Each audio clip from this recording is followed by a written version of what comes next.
मुंशी प्रेमचंद जी की कहानी कफन। कहानी के 3 पात्र घीसू पिता, माधव पुत्र तथा बुधिया माधव की पत्नी थी। पिता और पुत्र बहुत ही आलसी, कामचोर, शराबी, गैर जिम्मेदार पात्र थे। झोपड़ी के द्वार पर पिता और बेटा दोनों एक बुझे हुए अलाव के सामने चुपचाप बैठे हुए हैं और झोपड़ी के अंदर बेटे की पत्नी बुधिया प्रसव के दर्द से गुजरने की वजह से करा रही थी। रह रहकर उसके मुंह से ऐसी दिल हिला देने वाली आवाज निकलती थी कि दोनों कलेजा थाम लेते थे। जाड़ों की रात थी, प्रकृति सन्नाटे में डूबी हुई, सारा गांव अंधकार में लय हो गया था। घीसू ने कहा, मालूम होता है बचेगी नहीं, जा देख तो आ। माधव चिढ़कर बोला, मरना ही है तो जल्दी मर क्यों नहीं जाती, देख कर क्या करूं?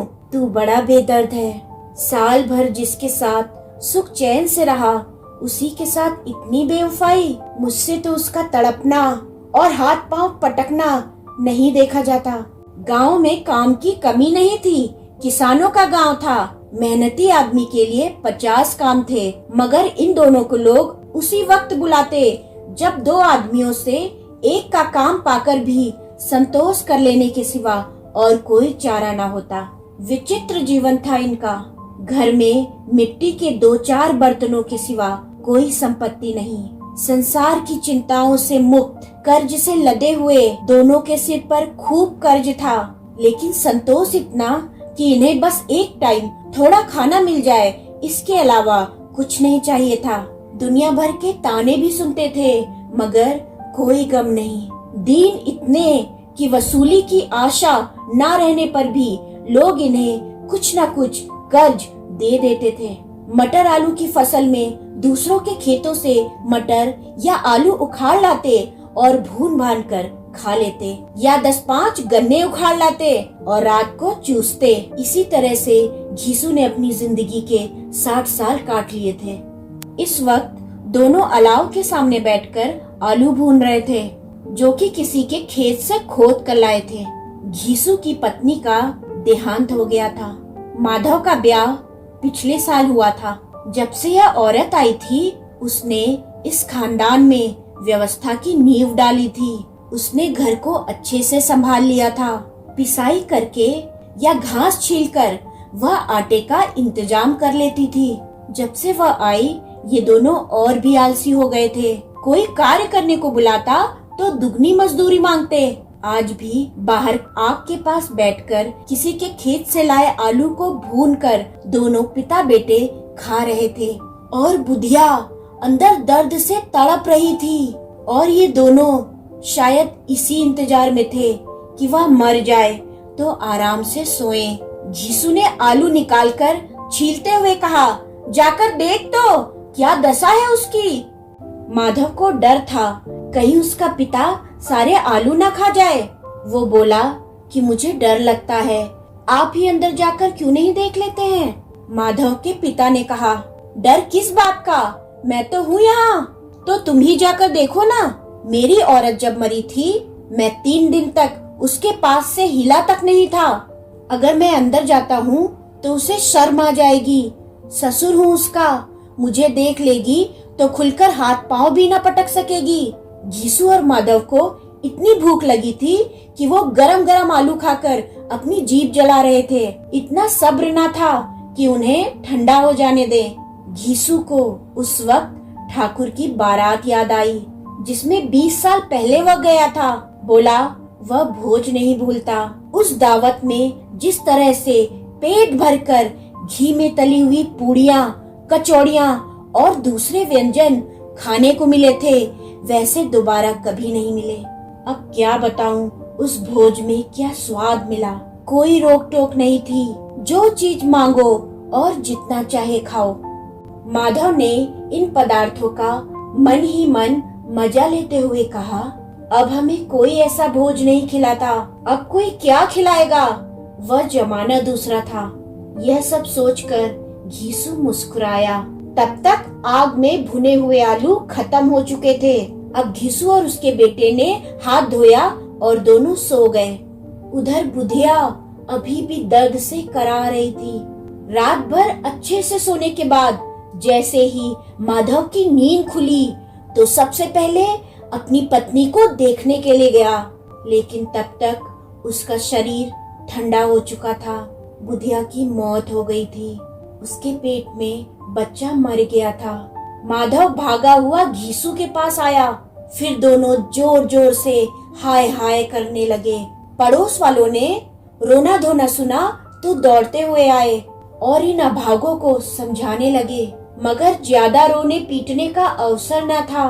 कफन और लकड़ी की फिक्र करनी थी, पर घर में तो पैसा गायब था। पिता और बेटे रोते हुए गांव के जमींदार के पास पहुँचे।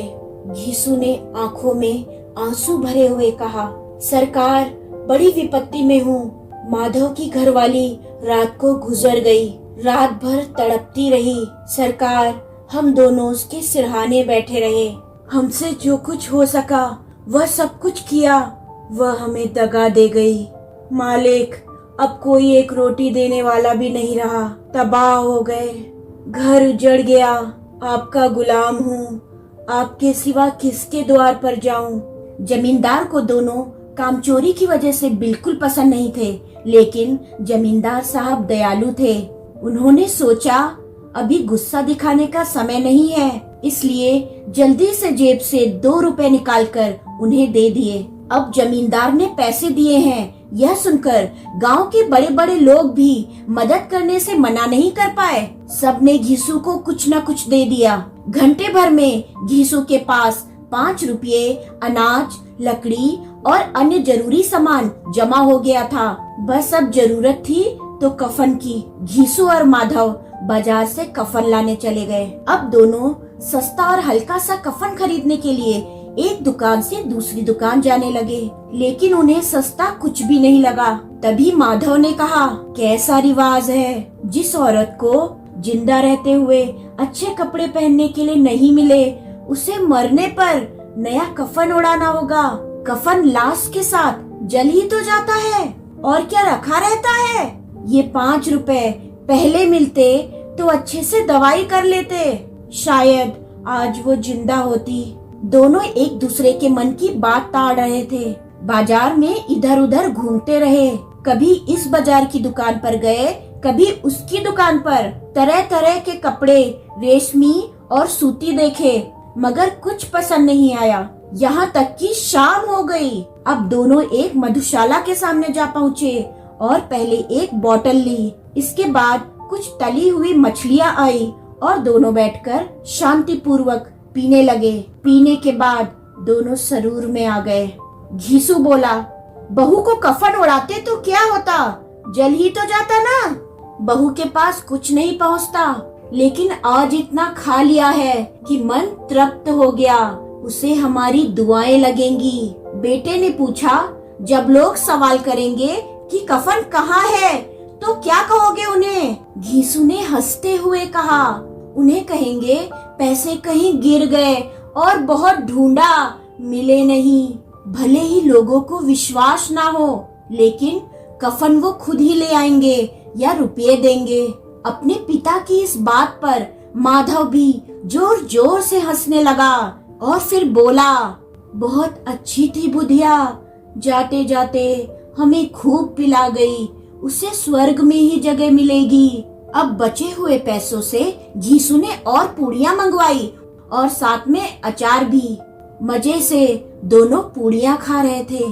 खाते खाते घीसू ने कहा, हमारी आत्मा खुश हो रही है तो उसे पुण्य तो मिलेगा ही। माधव ने भी सिर हिलाते हुए हाँ कहा। कुछ देर सोचकर माधव बोला, ऐसा भोजन कभी नहीं मिला था हमें, उसे स्वर्ग में जगह तो मिलेगी ही।